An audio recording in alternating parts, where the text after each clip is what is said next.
What is up, thrill seekers? Today I am bringing you guys my full review of Steel Vengeance at Cedar Point. So this is going to be a really awesome review for you guys today.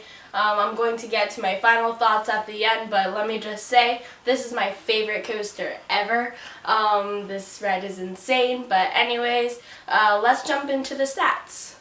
So Steel Vengeance actually breaks 10 world records and adds another 5 park records.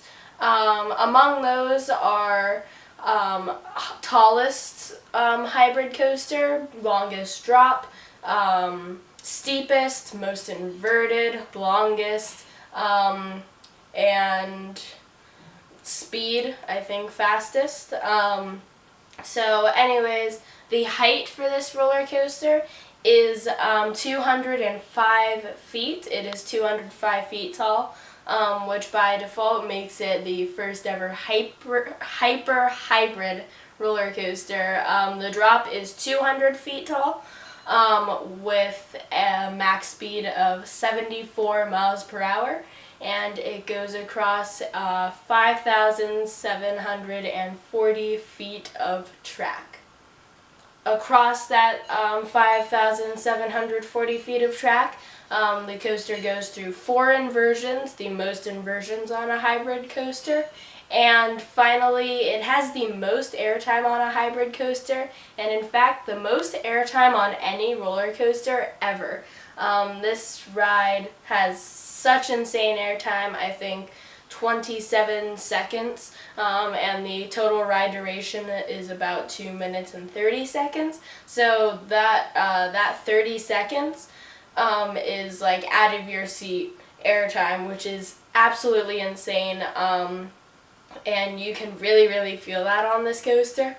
But anyways, let's jump into the theme for this coaster. So Steel Vengeance's theme is actually based around kind of 4 main characters. The main heroes of the story are Chess, Blackjack, and Digger. Chess is known for being really wild, and that's where the coaster gets like the wild side, I think, from Chess. Blackjack is really tall, that's why the coaster is really tall. And Digger, not totally sure, but he's there. Basically, the backstory of these 3 heroes is that they were intimidated and disrespected by Maverick, which they're making a character, but it's actually also, of course, the roller coaster right next to Steel Vengeance that a lot of people are saying that is the best roller coaster at Cedar Point before Steel Vengeance was built. So basically, they say that they're disrespected and were intimidated and disrespected by Maverick. Can't remember the complete backstories, but I think somebody worked at his ranch and he was like really mean to them, and you know, a couple other things. But I thought the backstory was really thought out. I really do like it. I think it's pretty good for Cedar Fair, really, in terms of the theming. In the queue line, I actually did not see any theming in the queue line. When I went to Cedar Point, I was actually Fast Pass, so I guess I didn't really see the full actual queue line, but really all the Fast Pass had was just a couple posters saying the backstories of the characters, and that's really it. So let's talk about the ride experience now, and with that, let's go into the point of view video. So for this POV video, I am using the official POV by Cedar Point. You can check it out on their website and their YouTube channel.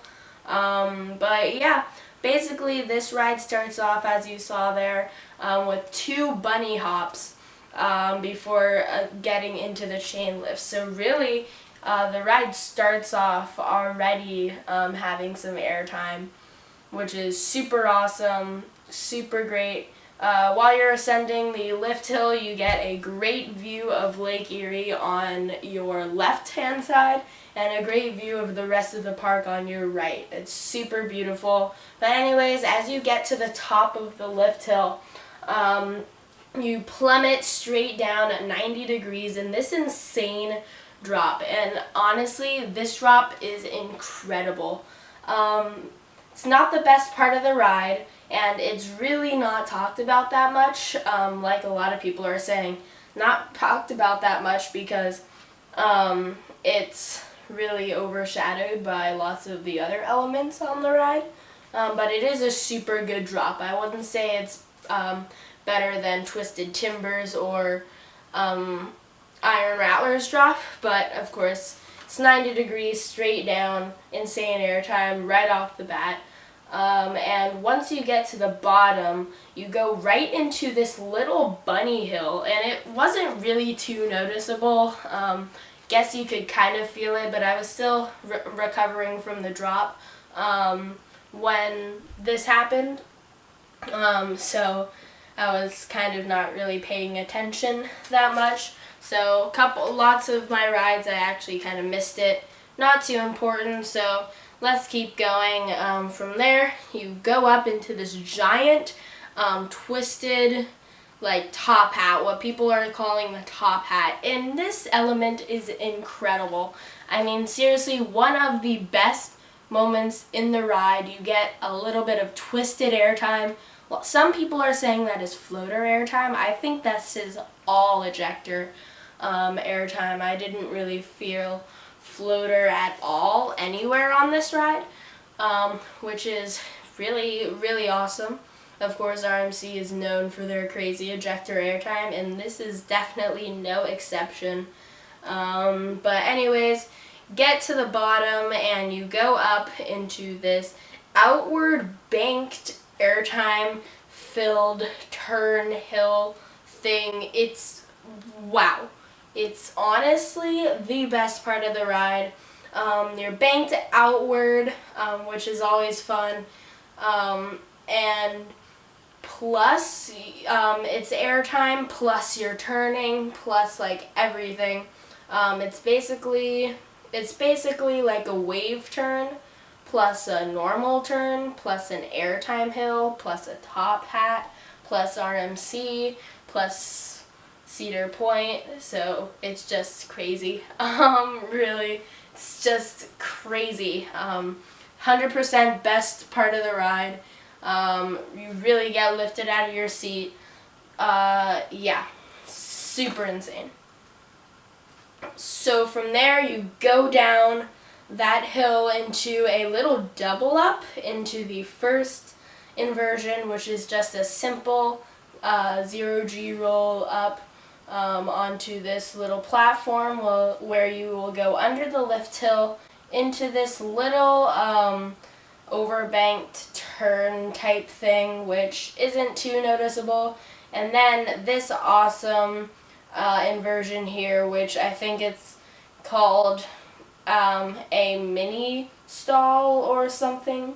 Not too sure what they're calling it, but it's pretty awesome. You really get whipped around as you're going down, get a little bit of hang time, a little bit of air time, and then you get down here, you go into a little double down, and then an elongated double up, I think is what they're calling it, which gives you insane air time right there.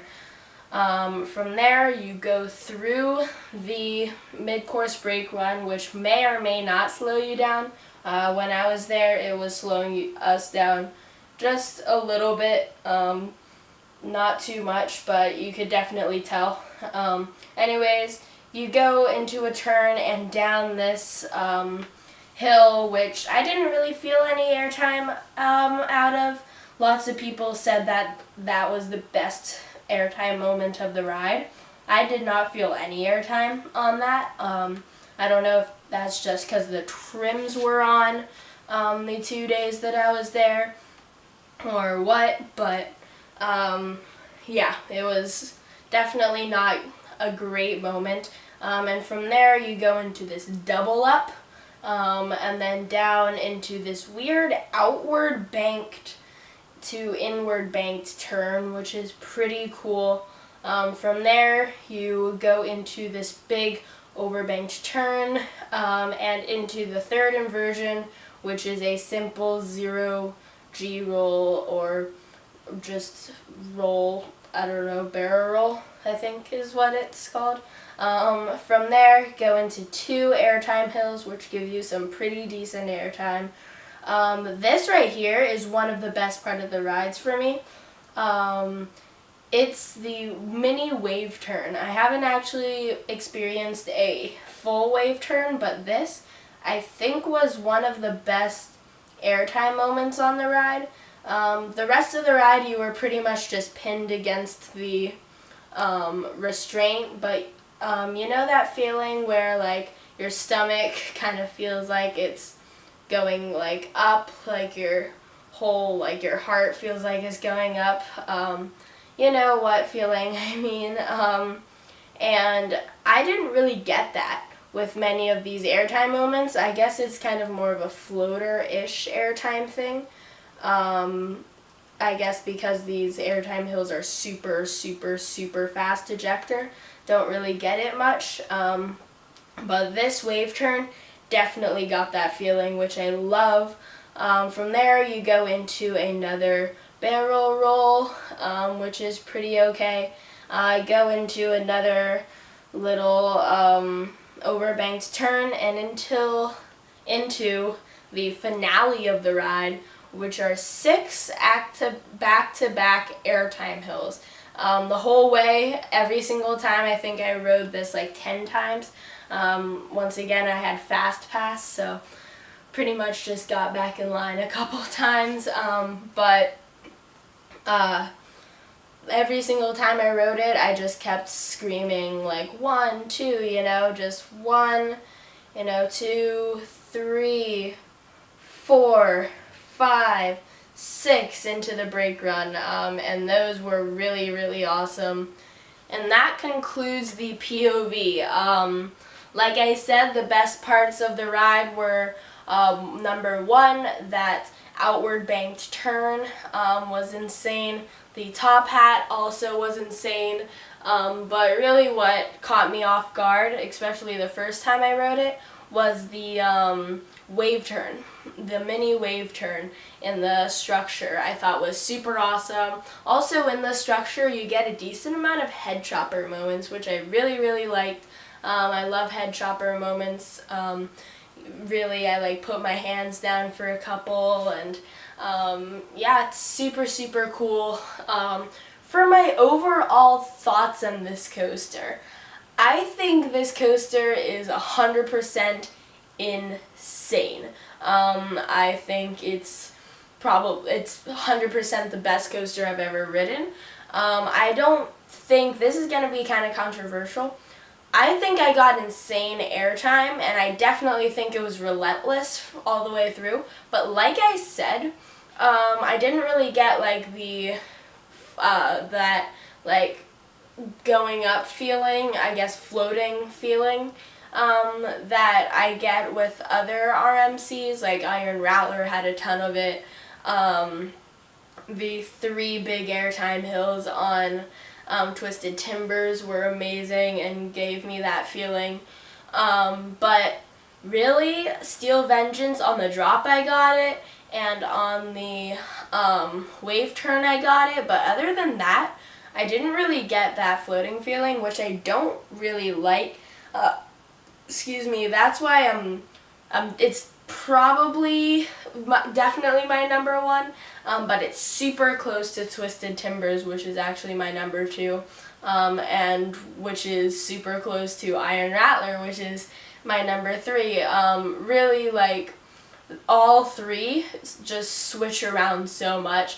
I'm almost 100% set on Steel Vengeance being my number 1.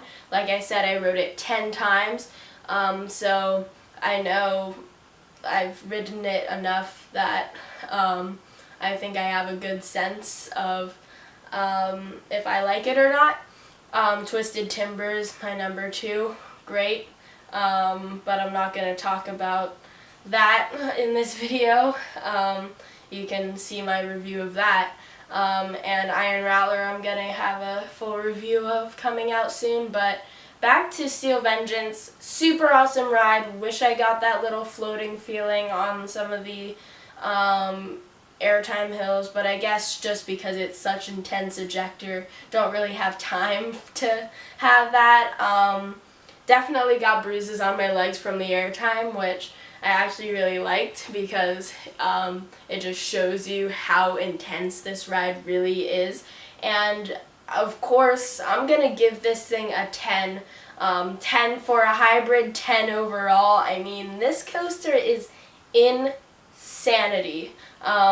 If you're out at Cedar Point, why not ride this? I mean, even if it has a 1 hour, 2 hour, 3 hour wait, 4 hour wait, I've seen people in videos wait 6 hours for this coaster. It's just a must ride. Even if you ride it once, must ride for any coaster enthusiast, any general public. Really, this coaster is absolutely insane.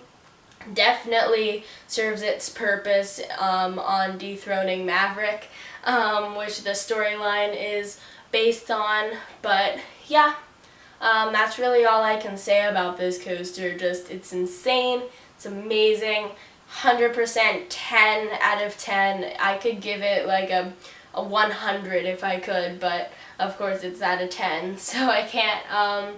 But yeah, just insane. And my camera is almost dying, so that's why there was a cut. So I'm gonna end it really quickly. Peace out.